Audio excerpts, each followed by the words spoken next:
Crazy but true stats ng Pinoy na si Dylan Harper sa NBA Finals. Magiging susi pa sa Game 3. Tara, kwentuhan!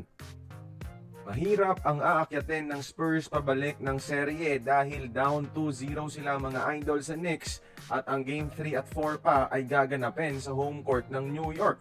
At sa Game 3 mga idol, Pinoy lang pala ang kailangan nilang susi para sa panalo dahil sa isang unbelievable stats ni Dylan sa finals mga idol kahit isa pa lamang siyang rookie.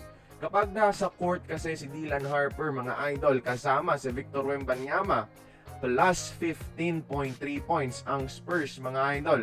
Meaning, nalalamangan ng Spurs ang New York ng 15 points kapag sabay sa court si Dylan at Wemby. Kahit rookie pa lamang si Harper at galing pa sa bench, masasabi mo kagad na siya ang second most impactful player sa finals para sa Spurs behind Wemby mga idol. So oras na para sa kanya mag-focus ang game plan ng team kung gusto nilang manalo.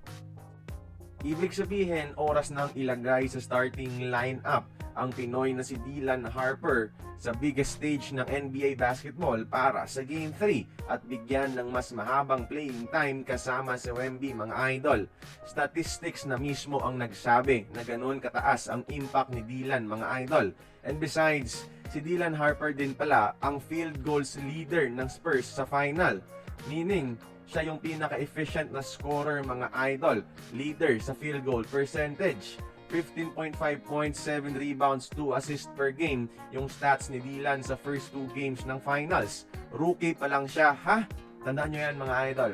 First time niya sa ganitong level ng basketball, pero ganito na yung impact niya at siya pa ang susi kung gusto nilang manalo sa Game 3. Proud kami sa iyo kababayan Dylan Harper.